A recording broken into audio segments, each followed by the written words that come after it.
یک تونل زاویه 45 درجه‌ای بود، دقیقاً 45 درجه، چون یادمه 90 درجه صعود نورش بسیار بالا بود و باید تونل نور 45 درجه باشه که نور از 0 به 100 به کالبد تابیده بشه. یعنی حالت پلکانی بود، مرحله بود و پایین تونل تاریک بود و وصل زمین بود، 0، هیچ نوری نبود.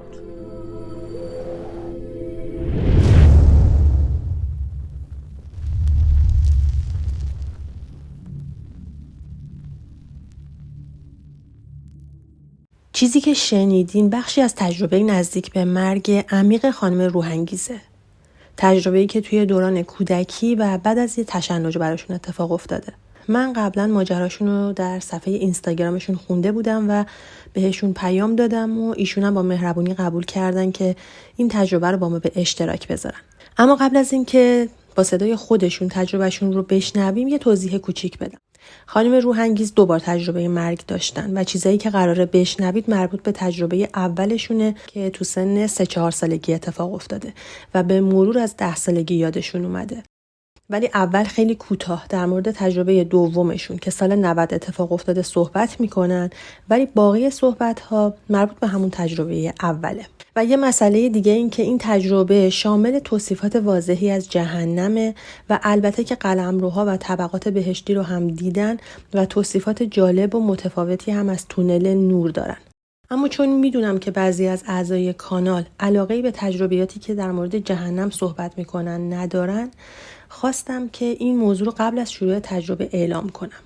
و البته که تو قسمت توضیحات ویدیو میتونید قسمت مورد نظر خودتون رو انتخاب کنید و فقط همون قسمت رو ببینید. بسم الله الرحمن الرحیم. سلام. در مورد تونل نور صحبت کردید و اینکه تجربه من چجوری به چه صورتی بوده. توی 3 سالگی یا 4 سالگی بود، من یه تشنجی کردم، بیهوش شدم، چیزی که یادمه توی اورژانس به هوش اومدم.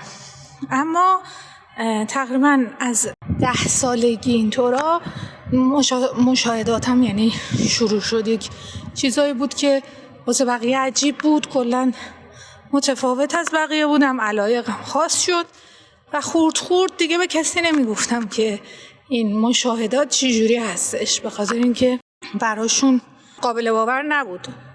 برای همین هیچ کدوم از اطرافیانم هیچ اطلاعی ندارند از اتفاقاتی که افتاده و شاید خیلیشون اولین بار باشه که میشنون این حرفا رو.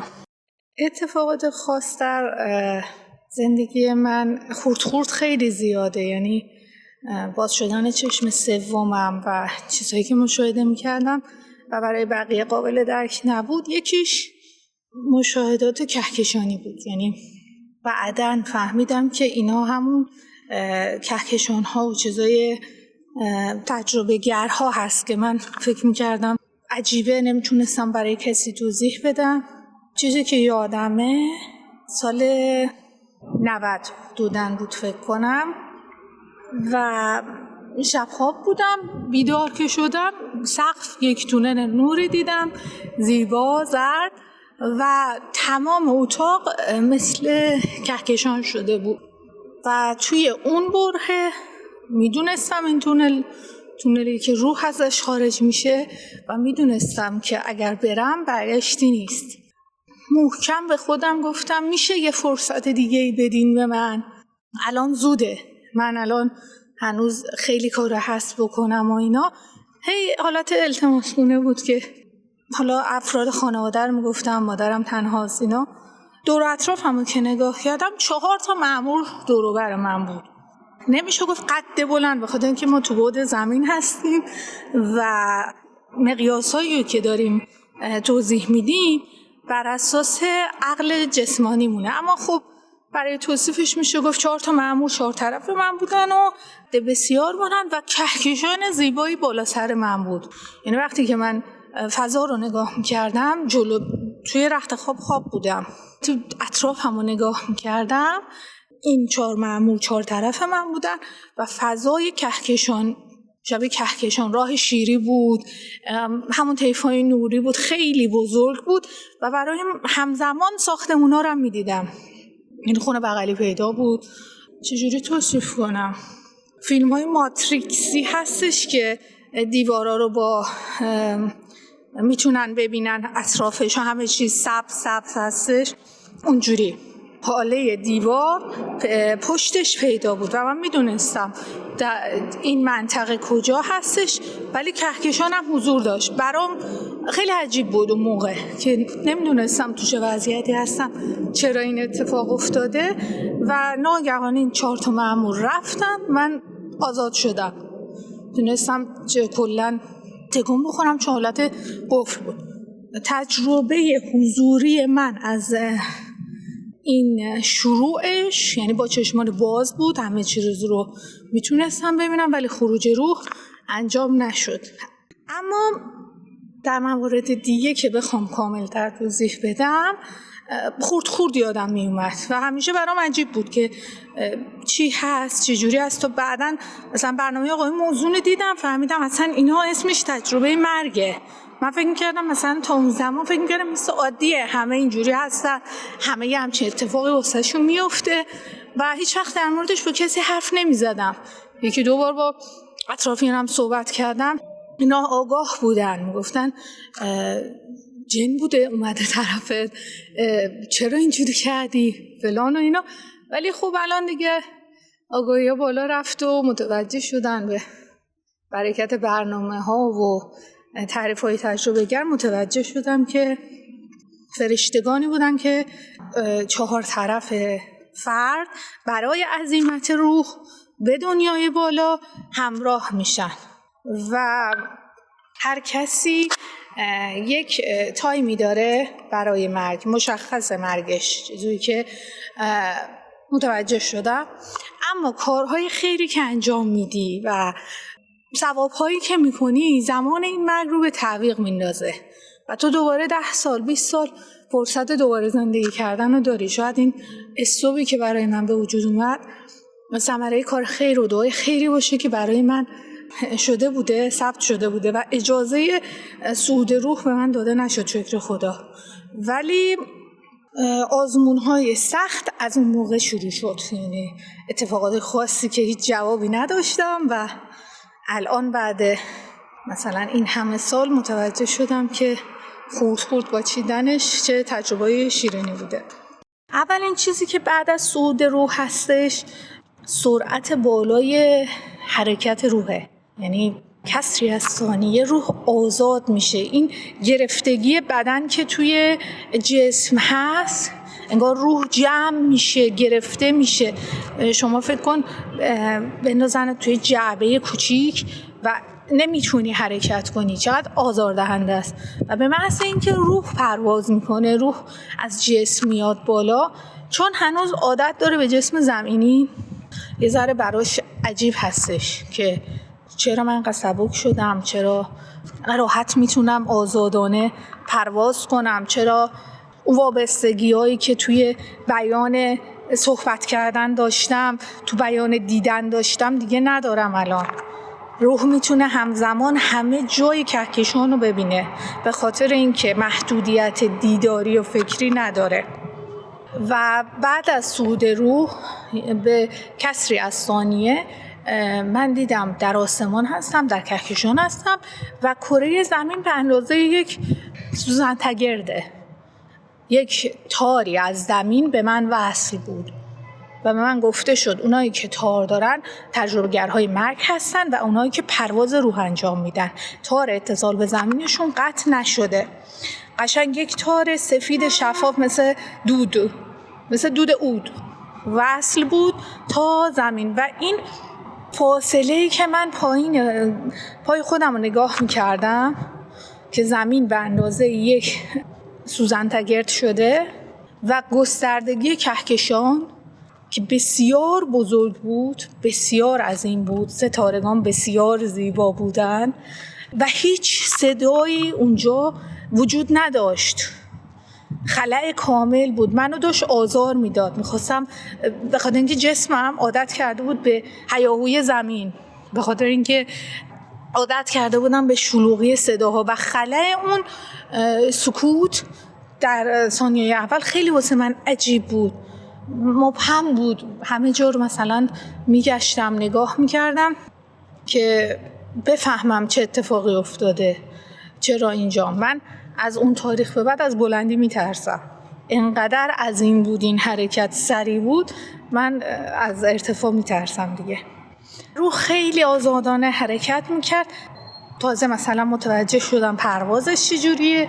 تو شهر شروع کردم، توی جاهایی که همیشه دوست داشتم برم و نرفتم، چشمه ها، اراده به محض اینکه فکر میکردم چشمه، کوه جلوم ظاهر میشد و من پرواز میکردم مثل پرنده‌ای که راحت همه جا میتونه بره. و انقدر این برای من لذت بخش بود که الان من از هیچ چیزی لذت نمیبرم. مثلا وقتی که میریم بیرون برام مثل حالت پیکسلی داره، زمین، قشنگیاش، درخت‌ها، خورشید برای من الان مثل دیدن یک کارتون پیکسلیه، به خاطر اینکه مثلا کیفیت بالاشو درک کرده بودم. در مورد تونل نور صحبت کردیم. اتفاقی واسه من افتاد. تونل نور وقتی که من صعود کردم اون بالا، یک فرشته کنار، یعنی توی تونل نور هر کسی دو تا فرشته همراهش بود داخل تونل و من هر چقدر سعی می‌کردم برگردم این فرشته رو نگاه کنم، انگاری یک نیروی مغناطیسی اجازه نمیداد. فقط اجازه داشتم اطراف رو نگاه کنم. فرشته‌ها پشت سر و پایین افراد بودن. من افراد دیگری رو می‌دیدم که از داخل این تونل دارن به سمت بالا حرکت میکنن. فرشته هاشون باهاشون هستن، همشون تار اتری به زمین وصل هستش. گفته شدش که اینها همه تجربه‌گرهای مرگ هستن و کسایی که پرواز روح دارن و خیلی هاشون وقتی که برمیگردن به زمین چیزی یادشون نیست، به خاطر اینکه ما هر کسی رو صلاح بدونیم حافظه‌اش رو اجازه نمیدیم بیان کنی چیزی، یا حتی خودتو هم وقتی که برگردی زمین خیلی از چیزایی که دیدی اگر اجازه نداشته باشی توضیح بدی تار میبینی، اصلا اجازه نداری، یعنی چیزی که الان دیدی تو صورتت محو میشه. تونل بسیار زیبایی بود، نمیشه با رنگای زمینی توصیفش کرد. البته الان بعضی از کلیپ ها رو میبینم که تونستن با هوش مصنوعی این طیفای نوریش رو درست کنن. عکسایی رو میبینم که واقعا نزدیک به اون تجربه‌ای هست که داشتم. این تونل بخوام توضیح بدم، حالا باید با صحبت‌های دیگه که جلوتر میگم هی مقایسه کنین تا متوجه بشین، اما الان چون در مورد تونل نور دارم صحبت میکنم اینجوری میگم. یک تونل زاویه 45 درجه‌ای بود، دقیقاً 45 درجه، چون یادمه 90 درجه صعود نورش بسیار بالا بود و باید تونل نور 45 درجه باشه که نور از 0 به 100 به کالبد تابیده بشه، یعنی حالت پلکانی بود، مرحله بود. و پایین تونل تاریک بود و وصل زمین بود، 0، هیچ نوری نبود. تونل 45 درجه که هرچه بالا میری نورش بیشتر میشه، زیباتر میشه و ارواح اکثرا اونایی که توی تونل بودن کم پیش میومد تا آخر برن. 1 2 3 توی سومین، من حالا میگم توی تونل داخل یه حالت درمانند بود، یعنی هر طیف نوری یک حالت درمانند، وادی مانند طبقه بود و میپیچیدن توی وادی های خودشون ارواح. ولی من رو تا بالا بردن چون گفتن باید برگردی و اینا رو توضیح بدی، اجازه داخل شدن نمیدادن، فقط درجه بندی نورا رو میخواستم من درک کنم. تا آخر نور من رو بردن که حالا تا آخر مصاحبه توضیح میدم.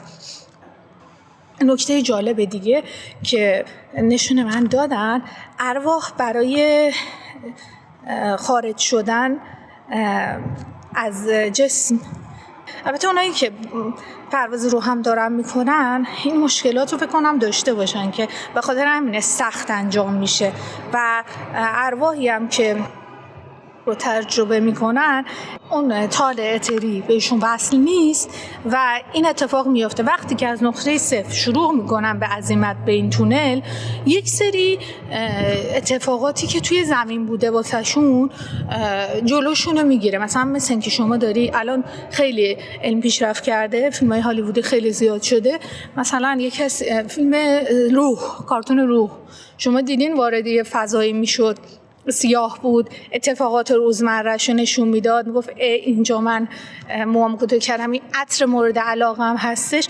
دقیقاً یه همچین چیزی توی تونل نور بود. یعنی روح که میخواست عزیمت کنه از نقطه صفر بره بالا، چیزهایی که دوستاش مانع میشد، یعنی مادر، خواهر یا فرزند، هی مثل ابری از خاطرات جلوی این فرد رو میگرفت و فرد باید میرفت و این حس خیلی بدی داشت واسش، چون حس وابستگی به زمین داشت، دلاشوب میشد. مثلا با چجوری، مثلا وقتی مادر رو میدید گفت مادرم چه کار میکنه، میبردنش فرشتا.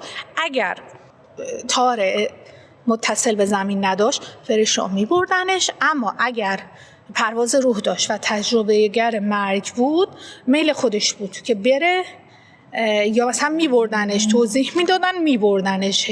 ولی کسایی که اتصال به زمین نداشتن و روح جدا شده بود هیچ پرسشی نبود، باید میرفتن اول آخر.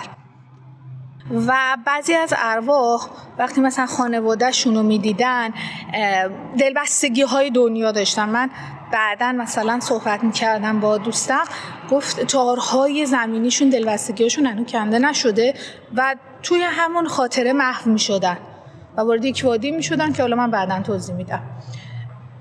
خیلی سخت بود که مرحله به مرحله دل کندن از تارهای زمینی. بعضی از ارواح مومن دلکنده شده بودن، سریع از جلوی این خاطرات رد می شدن چون منتظر صعود نور بودن. انقدر گستردگی داشت تجربه من، نمیخوام بگم تجربه من که بخاطر اینکه خوشم نمیاد، به نظر من تجربه زندگیه. آدم یک زندگی جدیدی رو میبینه که خیلی زیباست. چیزیو که گفتم وادی هست، تونل نور اینجوری نیست صاف بری توی منطقه‌ای که میخوای، وادی هست و هر وادی رو من حالا جلوتر براتون توضیح میدم. در ادامه درباره تونل نور، به خاطر اینکه درب هست تا آخر تعاریفم تک و توک باش کار داریم و اون چرا حالا یادم بمونه رو خواهم گفت. اولین جایی که دیدم بعد از دیدن تونل نور، من بالا وایساده بودم و اجازه پایین رفتن نداشتم، مثل اینکه پشت یک حفاظ شیشه‌ای حالا یا آسانسور شیشه‌ای بود، چون ارواح میومدن سمتم، یه مقداری میترسیدم، متوجه شدم یک حجابی هست که اینا دسترسی به من ندارن. ولی هر جایی رو که اراده میکردم مثل تلسکوپی بود، نمیدونم چجوری بود که زوم میشد جلو و با جزئیات میدیدم، اما کلیتش انگاری بالای یک پشت‌بامی هستم و فضای گسترده پیداست در تمام اتفاقات. و اولین جایی که بعد از تونل نور دیدم وادی بسیار تاریک. یعنی وقتی که کلمه تاریک رو میخواین شما فکر کنید، اولین چیزی که به ذهنتون میرسه شب هست. شب نور ماه هست، ستاره هست و یک نور زیبایی رو ساطع میکنه و چشم عادت میکنه به این نور. پس تاریک نیست. شما یک اتاق تاریک، یک انفرادی رو تصور کنید که هیچ نوری داخلش نباشه.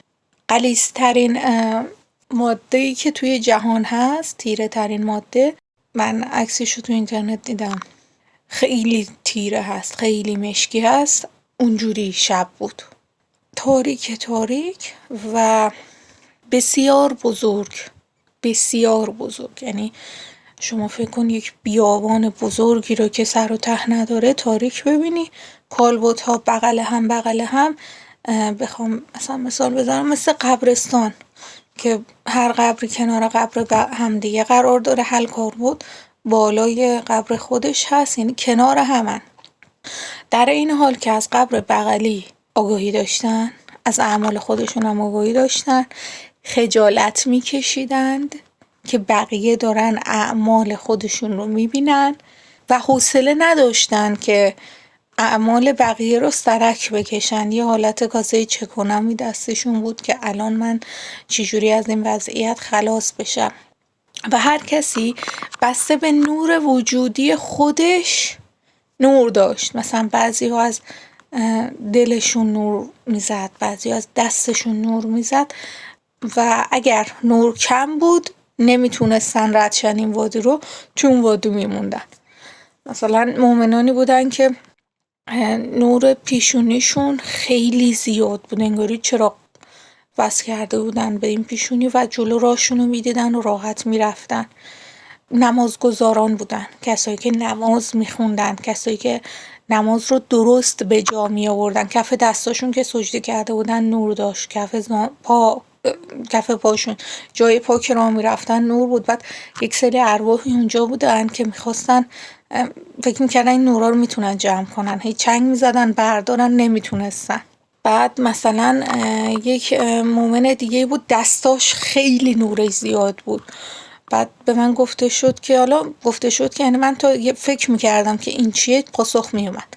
به من گفته شد این دست خیر داشته، کمک میکرده، مثلا کمک مردم میکرده، حتی بار کمک یه نفر کرده، بار از این ور خیابون برد اون ور خیابون، دعای خیر باعث شده نور تو دستاش بیفته. بعد یه کسی بود قدمهاش خیلی نورانی بود. به من گفته شد این زنم بود انگاری، چون خیلی کالبد و زیاده، من تو ذهنم دقیق نمیمونه.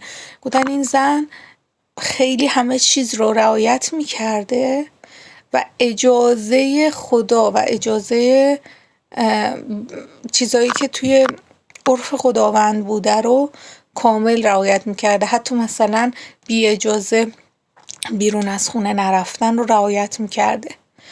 حالا جلوترم میگم کسایی بودن که همه اینو رو رعایت میکردن ولی توی اون وادی گیر کرده بودن. مثلا یه کسی از اون افرادی که توی اون وادی گیر کرده بود نتونسته بود بره، خیلی نورش کم بود. مثلا شما حساب کن وقتی یه کسی میخواست رد شه باید نور چراغ باشه، اینا بخار نور داشتن و نورشون کم بود و کلی تار سیاه دوروبر خودشون جمع شده بود از آه حسرت ها. نورش کم بودی بنده خدا. بعد من نگاه کردم پسرش توی دنیا فحاشی میکرد و مثلا نشونم دادن پسرش تصادف کرده بود و فحاشی میکرد، فحشای مرسومی که الان لقلقه زبون همه جوانان، پدر فلان، پدر مادر فلان اینا. و این مرد چون تربیت رو کامل نکرده بود برای این پسر، پیش خودش میگفت من اگر درست این بچه رو تربیت میکردم این الان به جای فحاشی درست صحبت میکرد، سوار ماشین میشد میرفت. چرا باید 100 فحش بده؟ آهی که میکشید از کمبود تربیتی که کرده، این واسه میشد نره، واسه میشد بمونه. یا مثلا یه مورد دیگه تقسیم ارث، دعوای خانوادگی تقسیم ارث بود که خانواده ها دعوا میکردن، فحاشی میکردن، میدن دیگه، فحش میدن، آی قبرت فلان اینا میگن. این همه صداها میرفت اون بالا، وادی اول بود، نزدیک زمین بود، صدا میرسید. این ناراحت بود چرا قبل از رفتن تقسیم ارث رو درست انجام نداده. حالا مثل این که امضایی میشه کرد دیگه، تقسیم ارث رو درست انجام نداده. اینها از طرفی هم فرزند صالح نبودن که دعوا نکنن. این مال و این فرزند حسرت شده بود واسش که چرا اینجوری شده. اصلا همش صدای بچه‌هاش تو ذهنش بود. ببین تک تک کارهایی که پایین انجام میشه بررسی میشه، آه میشه، تار میشه دور اون فرد. اون کسی که گفتم رد میشه آزاد بود از این چیزها. مثلا الان کسی که مثلا پسرش فحاشی میکرد ممکن بود نمازم بخونه، روزم بگیره، اما گیر بود به خاطر همین یک کار. اون کسایی که رد میشدن آزاد بودن، مثلا نمیدونم چجور بیان کنم، حق و ناس نداشتن، انگاری راحت رد میشدن، نورشون دیدار میشد. ولی این افراد نورهاشون میموند توی خودشون و اجازه نمیشد، انقدر زیاد بود. من یه تیکه از کارتون روح رو دوباره دیدم که یه تیکش از روح 22 میره یک دنیای سیاهی بود. ارواح، البته توی اون فیلم ارواح زنده بود، یک سری افکاری دورشون رو گرفته بود که مرد روحش رو نجات میدن، میفرستن، آزاد میشه روحش از اون پریشانی. ارواحی که خیلی لقلقه ذهنی دارن توی اون دنیا هستن. این وادی اول واسه اموات هست که یه همچین چیزی داره. همه هم تار اتری به زمین ندارن، همه رد شدن. یعنی حالا نمیدونم اولین وادی هست بعد مرگ یا نه، به من اولین نشون دادن. بعد انقدر مورد زیاده. مثلا یک موردی بود که یک مردی بود، بازاری هم بود، بعد شکمش خیلی بزرگ بود، خیلی توش پر از آب زباله، نمیدونم چی میشه اسمش، اونجوری آب بود، آب گندیده.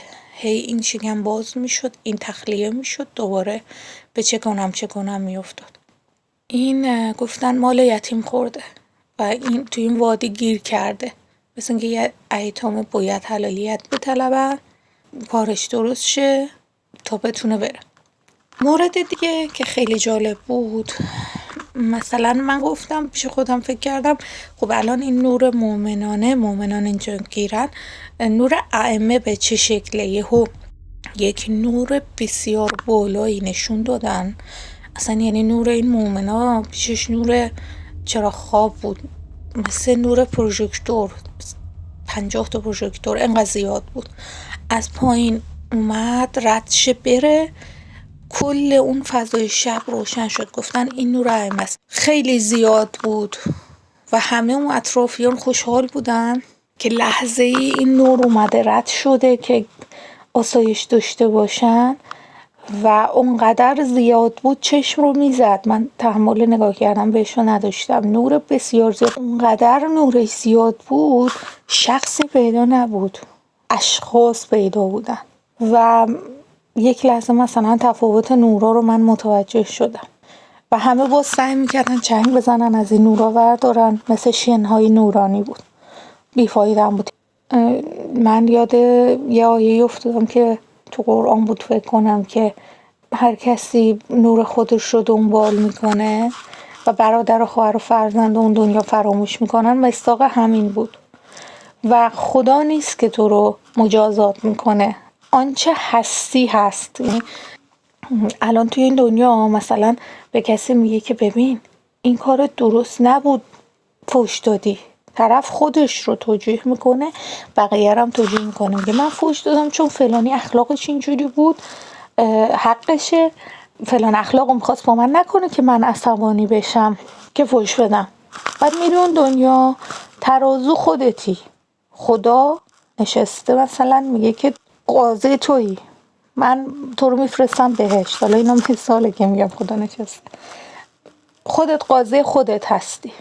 میری اونجا میبینی که خب من اینجا امروز عصبانی شدم، جوشو بردم بددهانی کردم، نباید عصبانی میشدم فحاشی میکردم. بعد یکی دیگرم میبینی که چقدر سبکه، فوش نداده، راحته، اعمالش خوبه، حسرت میخوری. حالا از اینجا بعدش مورد وادی دیگه میشیم، بعدم میگم. این حسرت گرفتارت میکنه توی اون وادی. مثلا یه کسی به من نشون دادن، میگم توی وادی ها همه اعمال، حتی مؤمنان هم بودن که گیر بودن سر ارث، سر بدزمانی.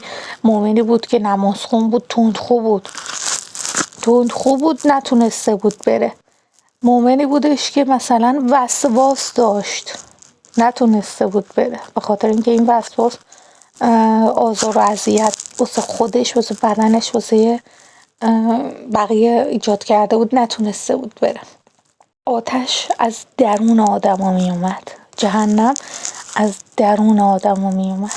تو همین وادی وارد یه وادی دیگه شدم، یعنی نشونم دادن کسایی که تو این وادی هن چه اتفاقی واسه شون میفته که به جهنم وارد میشن، به جای نور و بهشت به جهنم. یعنی اولین وادیه که ارواح گذر میکنن تا به بهشت برسن یا به جهنم.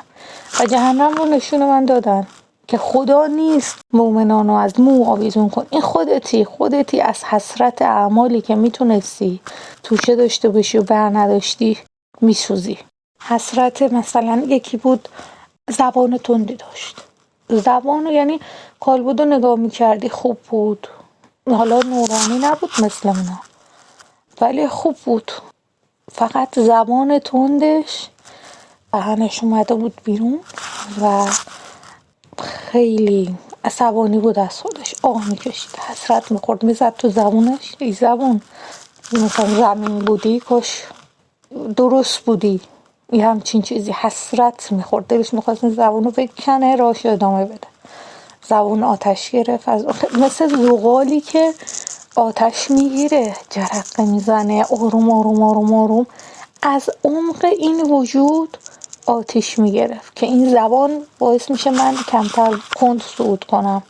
منی که توشم خوبه، اعمالم خوبه، مجبورم کند صعود کنم و میزد به زبانش. این زبان آتش گرفت، مواد مذاب شد، ریخت، به چونه زد، مثل کسی که میسوزه، سوخت، گریه میکرد که چرا درست مثلا زندگی نکرده. انقدر این صحنه جهنم انقدر وحشتناکه، من هر موقع بهش فکر میکنم اصلا دست و پام یخ میکنه، حالم بد میشه، سعی میکنم زیاد بهش فکر نکنم. صحنه‌های بهشت هم بسیار زیباست، دلم نمیخواد بیام بیرون، حالا جلوتر میگم. خب صحبت‌ها کشیده شد این طرف. کسی بودش که بی اجازه پدر، بی اجازه بزرگتر میرفته بیرون، رضایت نداشتن.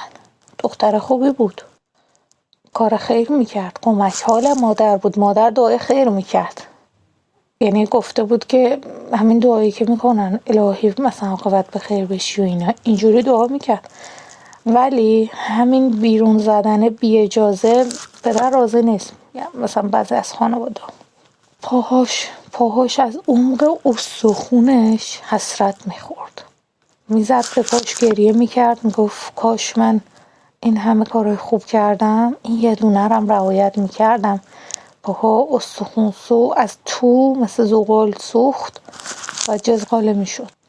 و مثلا کسایی که بد زبان بودن کنار هم نشسته بودن، این زبان ها همه از دهان میومد بیرون، مثل گدازه آتشی میشد که از توش زده و بیرون. توی فیلم روز حسرت بود، چی بود فکر کنم، حالا اسمش رو دقیق نمیدونم، یه صحنه جهنم نشون داده بود، آدم ها توی مواد مذابن تا کمر. من گفت مثلا به عقلم اونقدر میگفتم نه خدا ما رو نمیندازه تو این آتش.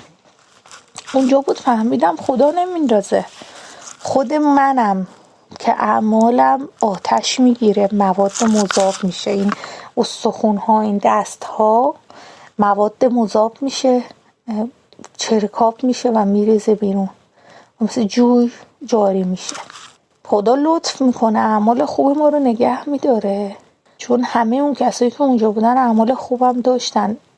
من یک چیزی که حالا هنوز پاسخی واسش ندارم، بعضی از آدمایی که اونجا بودن حتی مسئولین هم بودن اونجا، حالا اسم نمیبرم، مثلا مسئولین بود که حالت 3 طبقه بود، نمیدونم چرا. مثلا طبقه اولیش این جهنمه بود، طبقه بالایش یک کالبد نورانی زیبا، مثل این که مثلا اون نورانی منتظر بود این کارش تموم شه. همزمان 3 حالت کالبد اون از اون فرد بودن. مثلا همین شخصی که زبانش اینجوری بود توی 2 وادی بود، حالا یه وادی دیگه هم هست جلوتر میگم. این رو من هیچ وقت نفهمیدم، هیچ کس هم توضیح نداد بودم که چرا یه همچین چیزیه. یا مثلا این کسی که گفتم بازاری بود، شکمش پر از خونابه بود، ماده تعفن بود، این شکم پاره میشد، میریخ، هی جمع میشد، هی پاره میشد، هی جمع شد، یواش یواش از مغز استخوان شکم مواد مذاب میریخ بیرون، هی غلط میزد توی این مواد که چرا مال یتیم خورده. چون مال یتیم شما فکر میکنی زرنگی میخوری، این بچه سرنوشت داشته، اصلا 1000 تومن از مال یتیم شما بخور میگی زرنگی کردم، ولی آهش پشت گردنته که این مال خوردی. بعد صحنه عجیب دیگری که مثلا خیلی برای من وحشتناکه، بیابونی بود که مثلا همون بیابون سیاهی اونگوری پرده عوض شد و عظمت این جهنم، آتش هایی که از تنهای سوخته شده بود و یک مسئولی اونجا بود مثل چوب کبریت. من اول فکر کردم سوخته، فکر کردم مثل چوبه، گفتم مگه جهنم هیزوماش این شکلی هم. بعد که یهو زوم شد جلو دیدم انسان هایی که سوختن، جزقاله شدن و روی همدیگه تلمبار شدن، دستها تکون میخورد، پاها تکون میخورد. یک چیزی عظیمی، نمیدونم اصلا تعریفش کنم چی بود، مثل چوب کبریت، مثل یک کوه چوب کبریت اینا رو برم داشت میریخت رو هم دیگه. همجوری هنوز برای من غیر قابل هضمه، ولی مثل این که چون همشون 2 کالبد داشتن اکثرا گذراست. چون یک داستانی من خونده بودم، مؤمنان اگر کار خطایی کرده بودن روزی 1 ساعت مثلا میومدن میوردنشون اینجا برشون میگردونن. چیزی که به ذهنم رسید بعدها گفتم اینها شاید دائمی اینجا نباشن به خاطر اینکه 3 کالبد داشتن. یک سری از آدم‌های زنده هم اونجا بودن تو وادی سیاه، نه توی وادی هم جهنم. یک سری از آدم‌های زنده بودن ولی به من گفته شد که محو میکنیم، یادت نمیمونه. گفتن که اینها تا این لحظه سرنوشتشون اینه، ممکنه کاری انجام بدن توبه کنن حالا اصلاح شه و اون سرزمین زیبا رو هم از اون فرد مثلا نشون من دادن، بهشت زیبایی بود و اینا، حالا جلوتر میگم. ولی مثلا تا الان سرنوشتشون این بود، گفت داره شکل میگیره و مثلا این آقای فلانیه این فلانیه، قشنگ نشونم دادن، آدمی بودن که میشناختم.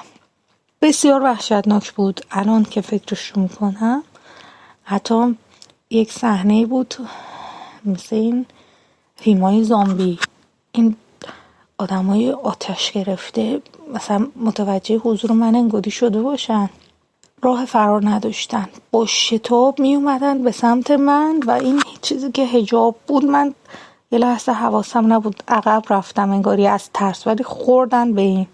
خیالم راحت شد که نمیتونم بیان. خیلی وحشتناک بود. یعنی الان من انقدر زیاده، شاید 1-2 تاشو واسهتون گفته باشم، بخوام بگم دونه دونه کالبدها خیلی زیاده، ولی حالا در همین حد بسته به نظرم.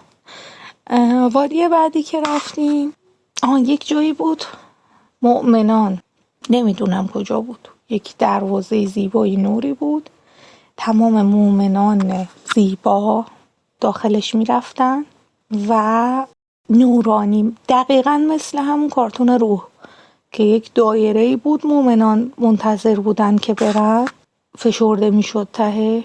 من این صحنه رو اونجا دیدم.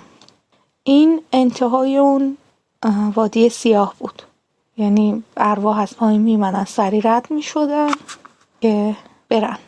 در رابطه با تونل نور دوباره میگم، چون هی رفت و آمد از همونجا بود، سر بر میگردوندم تونل نور رو میدیدم دوباره داخل وادی ها. یکی از وادی ها یک وادی بودش که شهیدان بودن، همینجوری بغل هم نشسته بودن و مثل نماز جماعت که میخوام بخونن و منتظر بودن زیر من میگم سجاده که متوجه شین، مثلا چون نماز زیر جایی که نشسته بودن، اگه سجاده فهم کنین مثل قبر بود، هر کدوم پایین قبرشون وادی خودشون بود، اما اونجا منتظر بودن. مثلا قشنگ یادمه یکی از اون رزمنده ها رو من خیلی اصرار کردم ببینم، هیچ کس اجازه نمیداد، ولی یکیشون اجازه داد، گفت میتونی بیای. تا جلوش رفتم، اجازه داخل شدن زیاد ندادم، ولی همون نگاه کردنه کل وادیشو دیدم. گرچه مثل مه بود، انقدر بزرگ بود وادی که بود، انقدر وسیع بود، من اجازه نداشتم ببینم. فقط همون محدوده‌ای که جلوم بود بسیار زیبا، رودخونه بسیار زیبا، درختان زیبا، بعد رزمنده ها با همدیگه اونجا خوشوبش میکردن، میوای بهشتی میخوردن. بعد من خیلی دلم میخواست از میوای اونجا بخورم، اینقدر زیبا بود. انگور رو یادمه، انگوراش مثل یاقوت بود، مثل مروارید بود. بعد فشار که میدادی آب میفهمیدی مروارید نیست، آب ازش میچکید. بعد رود بسیار زیبا، یعنی اصلا من یه همچین رودی ندیده بودم. بعد نذاشتن جلو برم، گفتن همین حد ببین و اومدم بیرون. متوجه شدم هر کدوم از اینها وادی خودشونو دارن ولی منتظر چیزی هستن. ولی دقیق نمیدونم، منتظر همسر، مثل اینکه قول داده بودن که شفاعتتو میکنیم، منتظر همسرشون بودن. همسرشون در عید حیاتن هنوز. بعد خیلی ناراحت بودن از اینکه بالا سر بچهشون نیستن، میتونستن در حق بچهشون پدری کنن اما رضایت داشتن. یعنی اگر به من گفتن اگر بازم جنگ میشد میرفتیم، گرچه اعتقاد داشتن خدا بزرگه و خدا روزی رسان فرزندمان هست، اما مثلا پیش خودشون گفتن که اگر من بالا سر این بچه بودم یک سری سختی هایی رو نمیکشید. یک سری سختی هایی که مثلا دیدی وقتی مثلا میگی کاش بابام بود الان حسم این بود، از این ناراحت بودم. و وادیای بسیار قشنگی بودن، هر کدوم جدا جدا، و منتظر بودن، مثل نشسته بودن و دعا میکردن، دعای خیر میکردن، اینطوری بالا سر سجاده نماز میخوندن، دعا میکردن و منتظر بودن. وادی بعدی یک وادی بود که من اصلا اسمشو نمیدونم، نفهمیدم چیه، توضیحی ندادن. یک سری کالبدهای افراد اونجا بود، افرادی هم که زنده بودن اونجا بودن، کالبدشون گلی بود، مثلا مثلا خود منو گل بمالن به صورت بزنن خوش اونجوری. و به محض اینکه یک اتفاقی میافتاد، نمیدونم چه اتفاقی، مثل پیله از توی این کالبد میزدن بیرون، مثل یک پروانه ریز پرواز میکرد کالبد. من چند روز پیش باز یک کلیپ از فیلم روز حسرت دیدم که آقای فرمز غریبیان توی همچین بیابونی هستن و صورتشون گلیه. تداعی این وادی بود برای من. و افراد زنده، شاید حالا کالبدهای برزخی افراد بشه، اونا اونجا هستن. یک وادی دیگه که خیلی جالب بود برای من، بالاتر بود، یعنی نزدیکای انتهای تونل بود، وادی مادران و پدران بود. خیلی نور زیادی داشت و پیدا نبود، یعنی من از نور زیاد رنگ ها رو نمیتونستم تشخیص بدم. طیف رنگ های طلایی، سفید، خیلی زیبا بود. و مادران و پدران شهیدان اونجا بودن، مادران و پدران مؤمنان اونجا بودن، کسایی که فکر کنم مثلا از اون وادی ها رد شده بودن و به اوج نور رسیده بودن اونجا بودن. زیاد نذاشتن داخل برم، فقط همون جلوی در روی نگاه کردم، به خاطر اینکه کشش نوری من پایین بود، به زمین وصل بودم و کشش نور اونجا رو نداشتم، چشمام درد میکرد وقتی نگاه میکردم و کامل پیدا نبود. ولی یک چیزی بود اون وسط، مثل چاه بود و من گفتن این چاه نیست، تو متوجه نمیشی این چیه، حالا فقط نگاه کن.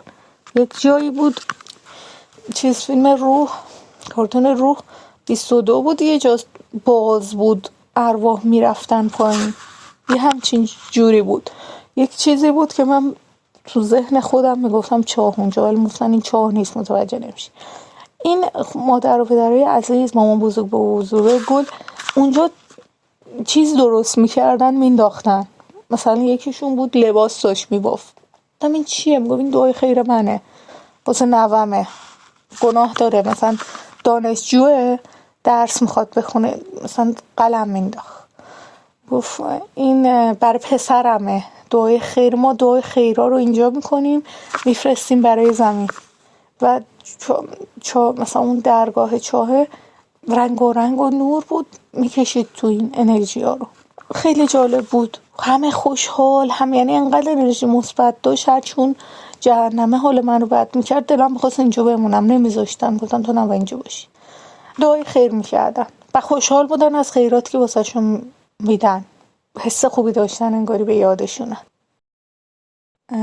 یک سرزمینی بود به اسم متقین، خیلی زیبا بود. افراد متقین اینجا میرفتن و سرسبز بزرگ، مثل این فیلم‌های هالیوودی جنگل ها رو نشون میده.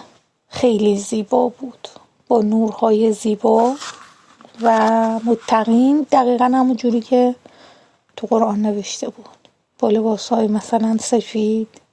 البته لباس که نمیشه گفت، چون ذهن من اونجوری استدلال میکرد، پوششی از نور بود، زیر درختان زیبا، با درختان زیبا.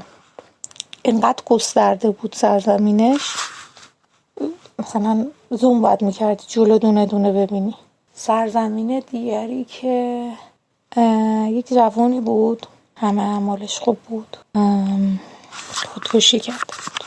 متاسفانه الان خودکشی هم زیاد شده. این جوان توی باغ بهشت، توی باغ زیبای بهشت، ولی آتش گرفته بود. میرفت سیب برداره خشک میشد، میرفت آب بخوره خشک میشد. ناراحت بود، گفت چه کنم. و خیرات خانوادهش، برای ائمه خانوادهش خیلی خیرات دادن، به نیت امام حسین، به نیت علی اصغر روزه میگرفتن. اشک امام حسین آتش این جوانو خاموش میکرد. الان متاسفانه جوونا میگن امام حسین برای چی گریه کنیم، برای چی باید خرج کنیم. هیچ چیزی جای حسین رو نمیگیره. آتش این جوان خاموش شد، نفس تونست بکشه و خوشحال بود. یک چیز جالب دیگه که الان یادم اومد، زیارت که میریم سلام میدیم به ائمه، به امام رضا، به امام حسین سلام میدیم، اون دنیا می نویسن میان بهتون سر میزنن و خیلی جالب بود برام. شفاعت میکنن.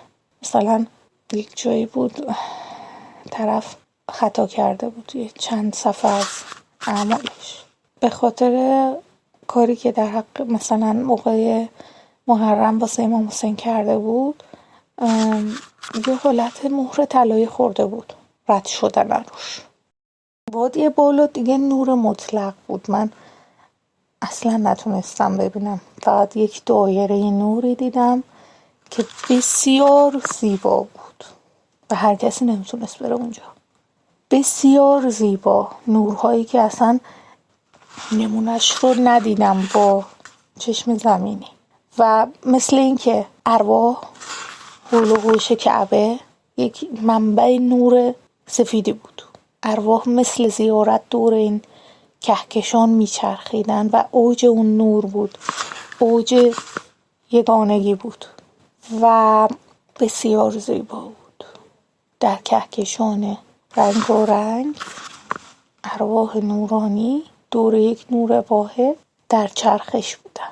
اوج اون نور بود. من فکر کنم اینا طبقات نور بودن که ارواح باید مسیرهایی رو طی می‌کردن تا به اون نور واحد برسن و طبقات پایین به خاطر اینکه هنوز حب دنیا رو دارن، درگیری دنیا دارن، صدای دنیا رو میشنون، سیاهه.